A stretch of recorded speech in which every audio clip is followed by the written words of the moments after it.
അപ്പൊ നമ്മൾ ഇന്ന് ഡിസ്കസ് ചെയ്യാൻ പോണത് ഇത്തോളജി എന്ന് പറഞ്ഞ ടോപ്പിക്കിന് കുറച്ച് ക്വസ്റ്റ്യൻസ് ആണ്. അപ്പൊ ഫസ്റ്റ് ക്വസ്റ്റ്യനിലേക്ക് നോക്കാം. Animal behaviour is influenced by, okay, ഇവിടെ ഓപ്ഷൻസ് കൊടുത്തിട്ടുണ്ട്. A genetic factor, B എൻവയോൺമെന്റൽ factor, C both genetic and എൻവയോൺമെന്റൽ factor, D none of the above. അപ്പോൾ ആനിമൽ ബിഹേവിയറിൽ നമുക്ക് ഓപ്ഷൻസ് ചെക്ക് ചെയ്യാം അല്ലെ. ജനറ്റിക് ഫാക്ടർ ഇൻഫ്ലുവൻസ് ചെയ്യുന്നുണ്ടോ? ഓഫ് കോഴ്സ് അല്ലെ. നമ്മൾ പഠിച്ചിട്ടുണ്ട് ഇന്നേറ്റീവ് ബിഹേവിയർ എന്ന്, അല്ലെങ്കിൽ നമ്മളതിനെ FAP എന്നാണ്. ഫിക്സ് എക്സാമിന് ചിലപ്പോൾ FAP എന്താണെന്നാ ചോദിക്കുക, അല്ലെങ്കിൽ ഫിക്സ്ഡ് ആക്ഷൻ പാറ്റേൺ എന്താണെന്നാ ചോദിക്കുക. അപ്പോൾ അത് അത് കേട്ടിട്ട് പേടിക്കേണ്ട. അത് ഇന്നേറ്റ് ബിഹേവിയറിനെയാണ് FAP അല്ലെങ്കിൽ ഫിക്സ്ഡ് ആക്ഷൻ പാറ്റേൺ എന്ന് പറയുന്നത്. അപ്പോൾ ഇന്നേറ്റ് ബിഹേവിയർ എന്ന് പറയുന്നത് എന്താണ്? ആനിമലിൽ മാനിഫെസ്റ്റ് ചെയ്യുന്ന ബിഹേവിയറിൽ ജീൻസ് കൺട്രോൾ ചെയ്യുന്ന ബിഹേവിയേഴ്സ് ആണ് ഇന്നേറ്റ് ബിഹേവിയർ എന്ന് പറയുന്നത്. Parental behaviour, mating behaviour, species specific ആയിട്ടുള്ള നെസ്റ്റുകൾ, ഇപ്പൊ ബേർഡ്സ് ആയി കഴിഞ്ഞാലും പല ഇൻസെക്റ്റും ഹണി ബീസും ഒക്കെ കണ്ടിട്ടില്ലേ. അപ്പൊ അതൊക്കെ ബിൽഡ് ചെയ്യുന്നത് ഈ ഒരു എന്താണ്, ഈ ഒരു ഇന്നറ്റ് ബിഹേവിയറിന്റെ ഭാഗമായിട്ടാണ്. കറക്റ്റ് ടൈം ആകുമ്പോൾ സ്പോണിംഗ് ബിഹേവിയർ എല്ലാം, എഗ് ലേയിങ് ബിഹേവിയർ, ഇതൊക്കെ ഇതൊക്കെ ഒരു എന്താണ് innate behaviour, fixed action pattern ആണ്. ഇപ്പോൾ FAP ആണ്. ഇപ്പൊ ജീൻ കൺട്രോൾ ചെയ്യുന്ന ഇതാണ്. പക്ഷെ അത് മാത്രമാണ് ഉള്ളത്. Animal genetic factor, genetically control ചെയ്യുന്ന ബിഹേവിയർ മാത്രമാണ് മാനിഫെസ്റ്റ് ചെയ്യുന്നത്? അല്ല. ഇപ്പൊ ഓപ്ഷൻസ് അടുത്ത് എന്താ? എൻവയോൺമെന്റൽ ഫാക്ടർ എന്ന് കൊടുത്തിട്ടുണ്ട്. എൻവയോൺമെന്റൽ ഫാക്ടറിൽ എന്തെങ്കിലും ഇൻഫ്ലുവൻസ് ഉണ്ടോ? ഓഫ് കോഴ്സ് അല്ലെ. അതായത് എൻവയോൺമെന്റ് വരുന്ന സ്റ്റിമുലസ് അനുസരിച്ചാണ് ആനിമൽസ് എപ്പോഴും റെസ്പോണ്ട് ചെയ്യുന്നത് അല്ലെ. എൻവയോൺമെന്റിന് എന്താ, ഒരു എൻവയോൺമെന്റൽ, ഒരു പർട്ടിക്കുലർ എൻവയോൺമെന്റ് നോക്കുമ്പോൾ ആ എൻവയോൺമെന്റൽ കണ്ടീഷൻ അനുസരിച്ചിട്ടാണ് ആ ഒരു പല ഫീച്ചേഴ്സും ആ ആനിമൽ ഡെവലപ്പ് ചെയ്യുന്നത് അല്ലെ. ഇപ്പൊ ആ ഒരു എൻവയോൺമെന്റിൽ നിന്നാണ് എല്ലാവരും ലേൺ ചെയ്യുന്നത് അല്ലെ. ഇപ്പൊ പ്രേനെ അവോയ്ഡ് ചെയ്യാനും പ്രിഡേറ്ററിനെ അവോയ്ഡ് ചെയ്യാനും പ്രേനെ ഹണ്ട് ചെയ്യാനും പല കാര്യങ്ങളും ലേൺ ചെയ്യുന്നതൊക്കെ ഈ എൻവയോൺമെന്റൽ കണ്ടീഷനിൽ നിന്നാണ്. അപ്പോൾ എൻവയോൺമെന്റൽ ഫാക്ടറും ആനിമൽ ബിഹേവിയർ ഇൻഫ്ലുവൻസ്ഡ് എന്ന് മനസ്സിലായി. അപ്പൊ അതിന് അനുസരിച്ചുള്ള ഓപ്ഷൻസ് ഉണ്ടോ നോക്കാം. സി ബോത്ത് ജനറ്റിക് ആൻഡ് എൻവയോൺമെന്റൽ factor, D none of the. എന്താണ് ബോത്ത് ജനറ്റിക് ആൻഡ് എൻവയോൺമെന്റൽ ഫാക്ടർ എന്ന് പറഞ്ഞ ഓപ്ഷൻ നമുക്ക് സെലക്ട് ചെയ്യാം.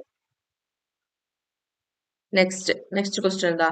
Which is the following is an example of innate behavior? ഏതാണ് അതിന്റെ എക്സാമ്പിൾ?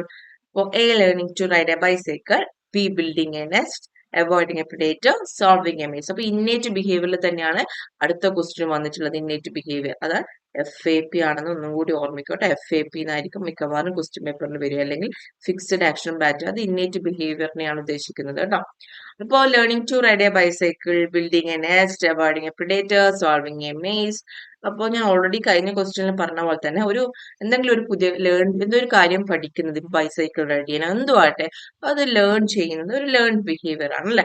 പിന്നെ ഒരു പ്രിഡേറ്ററിനെ അവോയ്ഡ് ചെയ്യാൻ, അതേപോലെ തന്നെ ഒരു പ്രേനെ ഹണ്ട് ചെയ്യാൻ, അല്ലെങ്കിൽ ഒരു പസിൽ സോൾവ് ചെയ്യാൻ, ഇതൊക്കെ ആനിമൽ ലേൺ ചെയ്യുന്ന കാര്യങ്ങളാണ്. ഓക്കെ. അപ്പൊ ഇതൊന്നും നമുക്ക് ഒരു ഇന്നേറ്റ് ബിഹേവിയറിൽ പെടുത്താൻ പറ്റില്ല. ഇവിടെ ബാക്കി ബിൽഡിംഗ് എ നെസ്റ്റ്. അപ്പൊ ബിൽഡിംഗ് എ നെസ്റ്റ് അതായത് ബേർഡ്സും നേരത്തെ പറഞ്ഞ പോലെ ഇൻസെക്റ്റും, നമ്മൾ ഡിഗർ വാസ്പിന്റെ എക്സാമ്പിൾ ഒക്കെ പറഞ്ഞിരുന്നു ക്ലാസ്സിൽ അല്ലെ. അവര് ആരുടെയും ഹെൽപ്പ് ഇല്ലാതെ കറക്റ്റ് അവർക്കൊരു എഗ് ലേയിങ്ങിന്റെ സമയമാകുമ്പോൾ അവരെന്ത് ചെയ്യുന്നു, അവരെ നെസ്റ്റ് ബിൽഡ് ചെയ്യും. അതും ഭയങ്കര ബേർഡ്സിലൊക്കെ ചിലപ്പോൾ കോംപ്ലിക്കേറ്റഡ് നെസ്റ്റ് ആയിരിക്കും ഓരോ സ്പീഷീസിനും. ആ കോംപ്ലിക്കേറ്റഡ് നെസ്റ്റ് അവർ ആരുടെ ഒരു ഹെൽപ്പ് ഇല്ലാതെ അവരെന്ത് ചെയ്യും, അത് എത്ര കോംപ്ലിക്കേറ്റഡ് നെസ്റ്റ് ആണെങ്കിലും അവർ ബിൽഡ് ചെയ്യും. സോ അതൊരു ഇന്നേറ്റ് ബിഹേവിയറിന് എക്സാമ്പിൾ ആണ്. ജീൻ കൺട്രോൾ ചെയ്യുന്ന റിയാക്ഷൻ ബിഹേവിയർ ആണ്. സോ ബിൽഡിംഗ് എ നെസ്റ്റ് ആണ് ഇവിടെ ഇന്നേറ്റ് ബിഹേവിയറിൽ വരുന്നത് കേട്ടോ. എക്സാമ്പിൾ. അടുത്ത ക്വസ്റ്റ്യൻ എന്താ? Communication in animal can occur through A visual signal, B auditory signal, C chemical signal, D all of the above. Okay. അപ്പോൾ visual signal of course visually communicate ചെയ്യുന്നുണ്ടോ? Animals ഉണ്ട്. Visual displace, facial എക്സ്പ്രഷനിലൂടെ അവരുടെ emotions, അല്ലെങ്കിൽ posters, ഇയറിന്റെയും ടെയിലിന്റെയും ഒക്കെ പോസ്റ്റേഴ്സിലൂടെ, അല്ലെങ്കിൽ body പോസ്റ്ററിലൂടെ ഒക്കെ അവർ communicate ചെയ്യുക വിഷ്വലിലാണ്. ഓഡിച്ചറി use ചെയ്യുന്നുണ്ടോ? ഓഫ് കോഴ്സ് ഓഡിച്ചറിയും ഉണ്ട്. ബേർഡ്സ് ആയിക്കോട്ടെ, അതർ ആനിമൽസ് ആയിക്കോട്ടെ, മീറ്റിംഗ് കോളില്, അല്ലെങ്കിൽ മീറ്റിനെ കോൾ ചെയ്യുന്നത്, അല്ലെങ്കിൽ എന്തെങ്കിലും ഒരു അവരെ കാര്യങ്ങൾ ടെറിട്ടറി മാർക്ക് ചെയ്യുന്നത്, അല്ലെങ്കിൽ ടെറിട്ടറി ഓൺ ചെയ്യുന്നതിന് അത് എല്ലാവരോടും പറയുന്നതൊക്കെ ഓഡിച്ചറി സിഗ്നൽ വെച്ചിട്ടാണ്. കെമിക്കൽ സിഗ്നൽ ഉണ്ടോ? Of course. ഫിറമോൺസ് ആണ് മെയിൻ ആയിട്ട് ഇപ്പൊ കെമിക്കൽസിൽ പറയുന്നത്. ഫിറമോൺസ് വെച്ചിട്ടാണ് അവർ മേറ്റ് കോൾ ചെയ്യും, മേറ്റിനെ അട്രാക്ട് ചെയ്യുന്നുണ്ട്, ടെറിട്ടറി മാർക്ക് ചെയ്യുന്നുണ്ട് അല്ലെ. അപ്പൊ വിഷ്വൽ സിഗ്നലും ഓഡിറ്ററി സിഗ്നലും കെമിക്കൽ സിഗ്നലും ഒക്കെ ഉണ്ട്. അപ്പൊ നമുക്ക് ലാസ്റ്റ് ഓഫ് ദി ഓപ്ഷൻ, ഒന്ന് സെലക്ട് ചെയ്യാൻ പറ്റില്ലല്ലോ, മൂന്നും ഉള്ളത് കൊണ്ട് last of the option D all of the above. Okay. അടുത്ത question, migration is a behaviour exhibited by animals to seek mate, find food, escape from predator, move to suitable habitat. So migration എപ്പോൾ migration perform ചെയ്താലും അത് മേറ്റിങ്ങിന് വേണ്ടി അല്ലെങ്കിൽ ബ്രീഡിങ്ങിന് വേണ്ടി, സ്പോണിങ്ങിന് വേണ്ടി, നെസ്റ്റിങ്ങിന് വേണ്ടി, അല്ലെങ്കിൽ എപ്പോഴും സ്യൂട്ടബിൾ ഹാബിറ്റാറ്റ് തേടിയിട്ടുള്ളതായിരിക്കും. ഇപ്പോ ടേർട്ടിൽസിന്റെ കേസിൽ അവർ നെസ്റ്റിങ്ങിനും എഗ് ലേ ചെയ്യാനും നെസ്റ്റിങ്ങിനും വേണ്ടി സ്യൂട്ടബിൾ ഹാബിറ്റാറ്റ് തേടിയിട്ടാണ് അവർ ബീച്ച് സൈഡിലേക്ക് മറൈൻ എൻവയറമെന്റ് ബീച്ചിലേക്ക് വരുന്നത്. പിന്നെ സാൽമൺ ഒക്കെ റിവറിൽ നിന്ന് ഓഷ്യൻ റിവറിലേക്ക് പോകുന്ന സ്പോണിങ്ങിന് വേണ്ടിയിട്ടുള്ള ബെറ്റർ എൻവയറമെന്റിന് വേണ്ടിയിട്ടാണ്. ഓക്കെ, ഞാൻ ഹംപാക്ക് വെയിൽസിന്റെ ഒക്കെ കാര്യം പറഞ്ഞില്ലേ, അവര് എന്താണ് നോർത്തേൺ ഹെമിസ്ഫിയറിൽ എന്താണ് ടെമ്പറേച്ചർ സമ്മർ സീസൺ ഭയങ്കര കോൾഡ് ആവുന്ന സമയത്ത് അവരെന്ത് ചെയ്യും, ടെമ്പറേച്ചർ റീജിയനിൽ സൗതേൺ ഹെമിസ്ഫിയറിലേക്ക് വരും. അത് റീപ്രൊഡക്ഷന് വേണ്ടിയിട്ടുള്ള നല്ലൊരു ടെമ്പറേച്ചർ റെഗുലേഷൻ കിട്ടാൻ വേണ്ടി, സ്യൂട്ടബിൾ ഹാബിറ്റാറ്റ് കിട്ടാൻ വേണ്ടിയിട്ടാണ്. ബേർഡ്സ് ആയി കഴിഞ്ഞാലും ഹാർഷ് എൻവയറമെന്റ് ഉണ്ടാകുമ്പോൾ സ്യൂട്ടബിൾ ഹാബിറ്റാറ്റിലേക്ക്, സ്യൂട്ടബിൾ എൻവയറമെന്റിലേക്കാണ് മൈഗ്രേറ്റ് ചെയ്യുന്നത്. അപ്പൊ എപ്പോഴും മൈഗ്രേഷൻ ആലോചിക്കുക, എന്തിനും എപ്പോഴും സ്യൂട്ടബിൾ ഹാബിറ്റാറ്റിന് വേണ്ടിയിട്ടാണ്. ഏത് കാര്യത്തിലായാലും ചിലപ്പോൾ ക്ലൈമറ്റിന്ന് സ്യൂട്ടബിൾ ആയിട്ടുള്ള ഹാർഷ് ആയിട്ടുള്ള ക്ലൈമറ്റ് സ്യൂട്ടബിൾ ക്ലൈമറ്റിലേക്ക് വരാനായിരിക്കും, എങ്കിൽ സ്യൂട്ടബിൾ സ്പോണിങ്ങിന് വേണ്ടിയിട്ടുള്ള സ്യൂട്ടബിൾ എൻവയറമെന്റിലേക്ക് വരാനായിരിക്കും, റീപ്രൊഡക്ഷന് വേണ്ടിയിട്ട്, നെസ്റ്റിങ്ങിന് വേണ്ടിയിട്ട്. അപ്പൊ സ്യൂട്ടബിൾ എൻവയറമെന്റിൽ വരാൻ വേണ്ടിയിട്ടാണ് എപ്പോഴും മൈഗ്രേഷൻ പെർഫോം ചെയ്യുന്നത് എന്ന് ഓർമ്മിക്കാം. ഇനി അടുത്തത്, which of the following is an example of circadian rhythm? ഏതാണ് സർക്കാഡിയൻ ഋതം?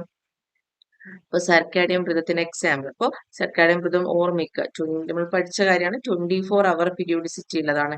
അതായത് ഒരു ഇവന്റ് നടന്നു കഴിഞ്ഞാൽ എന്തും ആയിക്കോട്ടെ, ആ ഇവന്റ് കഴിഞ്ഞിട്ട് അത് വീണ്ടും ആ ഒരു ഇവന്റ് റിപ്പീറ്റ് ചെയ്യാൻ എത്രയായിരിക്കും, 24 hour കഴിഞ്ഞിട്ട് വീണ്ടും അതേ ഇവന്റ് റിപ്പീറ്റ് ചെയ്യും. അപ്പൊ അതാണ് സർക്കാഡിയൻ ഋതം എന്ന് പറയുന്നത്. ഓക്കെ, ഇതിൽ ഏതാ നമുക്ക് നോക്കാം.